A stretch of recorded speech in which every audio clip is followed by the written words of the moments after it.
subscribe to my channel and also press this bell icon so you can get latest video notifications. And this is absolutely free. अस्सलाम वालेकुम dear students, आज हमारा topic है photo receptors. As you know that photo receptors are related to vision because they are sensitive to light, and photos is also a Greek word, photos, which means light. So the receptors which can perceive light are called photoreceptors. All photoreceptors have some sensitive pigments which are sensitive to light. For example, carotenoids and rhodopsins. These pigments absorb photons of light energy and produce a generator potential. यानी जब ये light के photon को absorb करते हैं तो उसको ये चेंज कर देते हैं. जैसे आपको मैंने बताया कि एक न्यूरॉन का काम क्या है, एनर्जी की एक फॉर्म को दूसरी में कन्वर्ट कर देना. तो लाइट एनर्जी को ये इलेक्ट्रिकल एनर्जी में कन्वर्ट कर देते हैं in the form of a generator potential और एक्शन पोटेंशियल. अब ये तो एक कॉमन चीज़ है जो इन सब के बीच मौजूद है कि जब भी इन पर लाइट पड़ेगी तो ये एक एक्शन पोटेंशियल जनरेट करेंगे. लेकिन जो इनकी कम्प्लेक्सिटी है या अरेंजमेंट है वो सब एनिमल्स में एक जैसा नहीं है, बल्कि उसमें ह्यूज डिफरेंसेस मौजूद हैं. वो इनक्रेडिबली डिफ़र करता है एक दूसरे के साथ. कुछ flagellated protozoa for example Euglena, जिनमें क्लोरोफिल भी होता है और उस क्लोरोफिल की प्रेजेंस में वो अपनी फूड खुद प्रिपेयर करते हैं बिकॉज दे आर ऑटोट्रॉफिक. तो उनके लिए लाइट बड़ी इंपॉर्टेंट है. So they possess a mass of bright red photo receptor granules.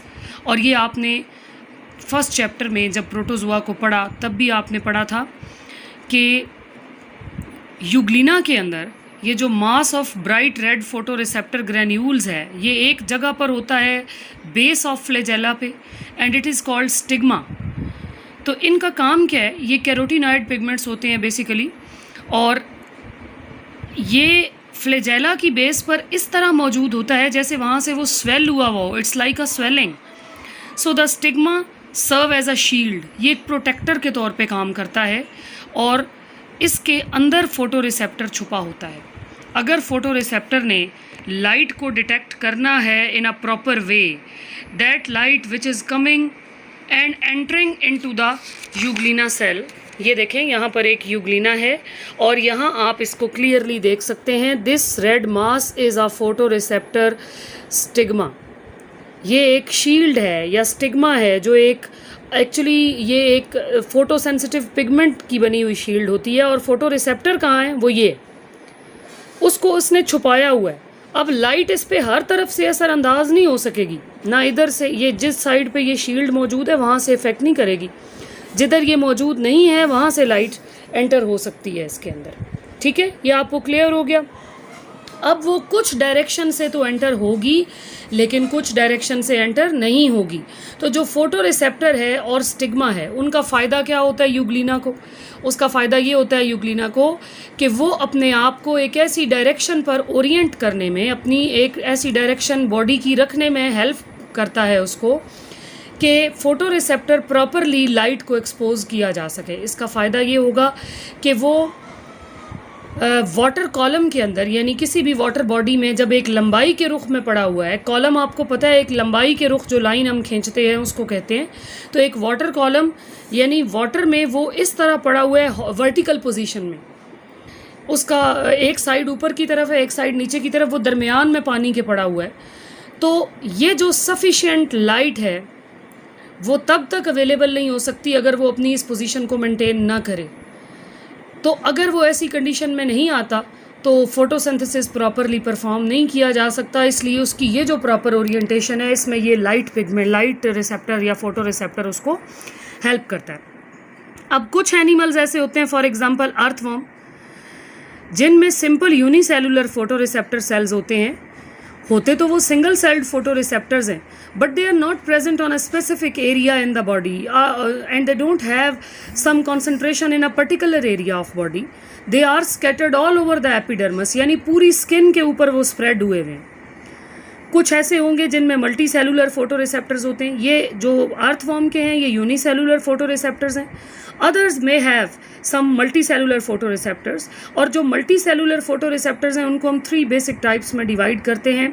Number 1 are the ocelli, which is the simplest form of an eye, यानी है तो ये एक विजन का सेंसर या एक सेंसरी रिसेप्टर, लेकिन क्योंकि ये आँख से मिलता जुलता है इसलिए ये एक बेसिक आई है या प्राइमरी फॉर्म ऑफ आई है। देन कंपाउंड आइज भी हैं और कम्प्लेक्स आइज भी हैं, तो ये कम्प्लेक्स या मल्टी सेलुलर फोटो रिसेप्टर्स की टाइप्स हैं। Then an ocellus, what an ocellus is, ocelli जो है वो इसका प्लूरल है और सिंगुलर ऑसिलस होता है, यानी अगर आप एक ऑसिलस के बारे में बात करें, सिंगल है वो, तो फिर हम उसको ऑसिलस कहेंगे। इफ़ दे आर टू और more than two then they would be called ocelli. तो ये एक लैटिन वर्ड ऑक्यूलस से निकला है, ऑक्यूलस ऑल्सो मीन्स आई।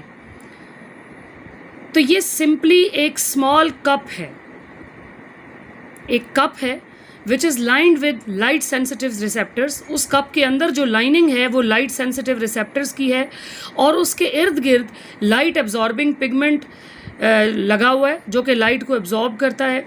तो जो लाइट सेंसिटिव सेल्स इसके अंदर होते हैं, दीज आर कॉल्ड रेटिन्यूलर सेल्स, और उनके अंदर फोटो सेंसिटिव पिगमेंट भी होता है।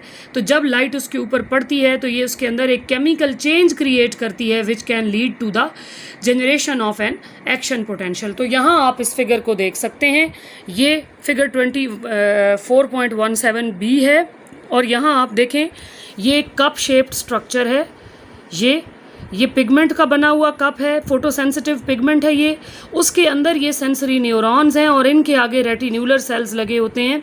तो जब भी कोई स्टिमुलस रिसीव किया जाता है लाइट का, तो यहाँ से एक एक्शन पोटेंशियल क्रिएट करके इन न्यूरॉन्स के ज़रिए भेजी जाती है। अब इस जनरेटर पोटेंशियल का फ़ायदा क्या होगा कि ये एक एक्शन पोटेंशियल कॉज करेगी जो कि सेंसरी न्यूरॉन कैरी करेंगे to somewhere in animals body, और वो समवेयर कहाँ होगा, to the central nervous system, जो जज करेगा कि ये हुआ क्या है, ये कहाँ से लाइट आ रही है, उसकी इंटेंसिटी क्या है, उसकी डायरेक्शन क्या है, ये सब वो जज करेगा। तो इस तरह के जो विजुअल सिस्टम होते हैं वो एक एनिमल को इन्फॉर्मेशन देते हैं लाइट की डायरेक्शन के हवाले से कि वो कहाँ से आ रही है और वो कितनी स्ट्रॉन्ग है, उसकी इंटेंसिटी क्या है, but they can not form images, image form ये नहीं कर सकते। ऑसिलाई कहाँ किन एनिमल्स में कॉमन होते हैं, they may be common in annelida, mollusca and arthropoda. तो ये जो इनवर्टिब्रेट फाइलाज हैं इनमें ऑसिलाई मौजूद हो सकते हैं। उसके बाद जो दूसरी टाइप का मल्टी सेलुलर रिसेप्टर है हमारे पास photo receptor, that is compound eye. Compound eye एक बड़ी यूनिक और डिफरेंट चीज़ है जो कि बहुत से छोटे छोटे यूनिट्स से मिलकर बनी होती है, इसीलिए हम इसको कंपाउंड आई कहते हैं। ये एक अकेली आई नहीं है बल्कि इसके अंदर बहुत से छोटे छोटे यूनिट्स हैं which are called ommatidia. Ommato means eye in Greek language, तो ium mean little, so the Greek word ommatidium means little eyes. तो ये बहुत सी छोटी छोटी आइज़ हैं जिनसे ये बनी हुई है। ओमाटीडिया प्लूरल है और इसका सिंगुलर ओमाटीडियम होता है। अच्छा, मैं आपको अक्सर कहती हूँ कि ये ग्रीक वर्ड है, ये लैटिन वर्ड है, तो ये आप अपनी बुक से ख़ुद भी देख सकते हैं। ये कैसे पता चलेगा, हेयर GR इज़ रिटन, तो ये शो करता है कि ये ग्रीक लैंग्वेज से लिया गया है। इसी तरह यहाँ आपने देखा कि ये L लिखा हुआ है, कैपिटल L, इट मीन्स कि ये लैटिन लैंग्वेज से लिया गया है, तो ये इनकी लैंग्वेज को शो करता है। अब जो कंपाउंड आइज़ हैं वो कुछ एनिलिड्स में भी होती हैं और बाइवेल्विया जो मोलस्का की एक क्लास है उसके ऑर्गेनिजम्स में भी हो सकती है, but they are very well developed and understood in arthropods. और आर्थ्रोपोड्स में आपने ख़ास तौर पे इंसेक्ट्स के अंदर कॉमनली इन कंपाउंड आइज़ के बारे में पढ़ा था। एक कंपाउंड आई जो है उसके अंदर मैनी थाउजेंड्स ऑफ ओमाटीडिया हो सकते हैं और हर ओमाटीडिया की जो डायरेक्शन होती है वो डिफरेंट होती है फ्रॉम द अदर्स। तो उसकी वजह क्या होती है, because it is a multi faceted eye. इसकी जो ऊपर से सरफेस है वो स्मूथ नहीं है, वो फ्लैट नहीं है, बल्कि वो एक कन्वेक्स शेप में है, बाहर की तरफ उभरी हुई है। तो ये जो उसका बाहर की तरफ उभरा होना है वो उसकी हर ओमाटीडियम को एक डिफरेंट फेस देता है। तो वो हर जो आँख है हर ओमाटीडियम एक डिफरेंट डायरेक्शन में दिखाती है। अब जो उसका विजुअल फील्ड है कि वो क्या क्या देख रही है वो बहुत वाइड हो जाता है, क्योंकि इतनी हज़ारों आँखें जब हर समत में देख रही होती हैं तो उनके देखने से ये फील्ड बहुत वाइड हो जाता है। तो अगर आप में से किसी ने कभी मक्खी को पकड़ने की कोशिश की हो तो आप ये जानते होंगे कि अभी आप हाथ को हवा में उठाते भी नहीं कि वो मक्खी उड़ जाती है। उसकी वजह यही होती है कि उसका विजुअल फील्ड बहुत ज़्यादा है, बहुत बड़ा है, तो हर ओमाटीडियम के अंदर उसके अपने नर्व ट्रैक्स होते हैं which are leading to a large optic nerve. तो उस ऑप्टिक नर्व के अंदर ये कई सौ या कई हज़ार जो ओमाटीडियाँ हैं, इन सब के नर्व ट्रैक्स जा रहे हैं और फिर वो इन सब की इम्पल्सेस को कैरी करती है towards the central nervous system. तो क्या एक ओमाटीडिया जो देखती है वो दूसरी ओमाटीडिया के साथ मिक्स हो जाता है? क्या एक मक्खी को समझ आती है कि उसकी एक आँख क्या देख रही है और दूसरी क्या देख रही है? जी हाँ, समझ आती है। इसलिए कि जो एडजेसेंट ओमाटीडिया के जो फील्ड्स होते हैं वो किसी हद तक ओवरलैप कर सकते हैं।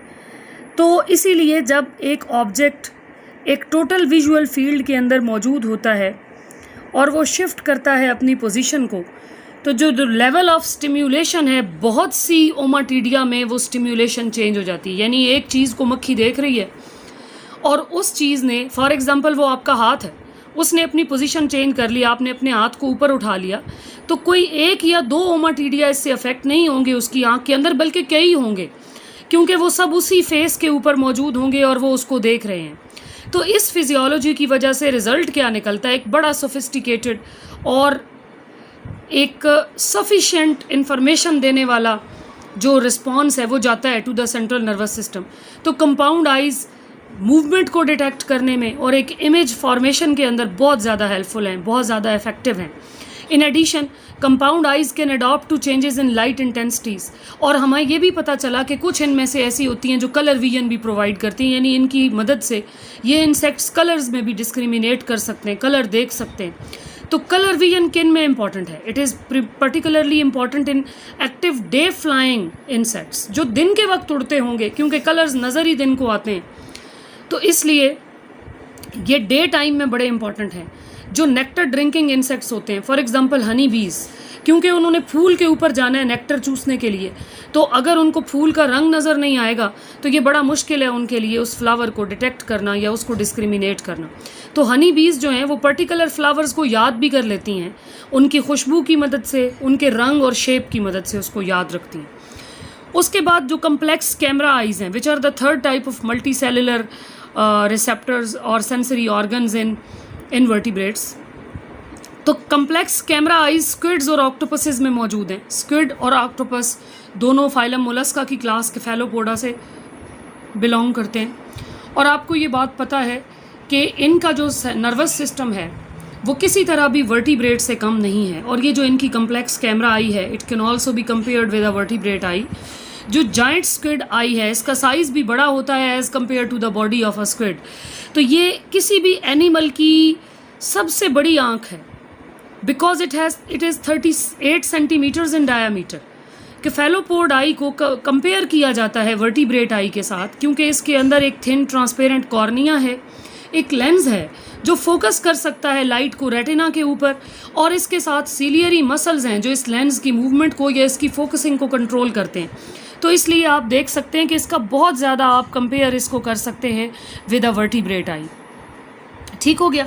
तो ये आप यहाँ पर इसको देखिए, ये एक वर्टिब्रेट आई है जिसमें आप देख सकते हैं कि ये इसका लेंस है, ये इसका कॉर्निया है, और इस कॉर्निया के अंदर ये दो लेंस के किनारों पर सीलियरी मसल्स हैं, ये और ये, जो कि इसकी फोकसिंग को कंट्रोल करते हैं। तो इसी तरह से आइरस है इसके इर्द गिर्द, ये यहाँ पर आप देख सकते हैं, ये भी आइरस है, ये भी आइरस है, जो दोनों साइडों से इस लेंस को ढांपे हुए।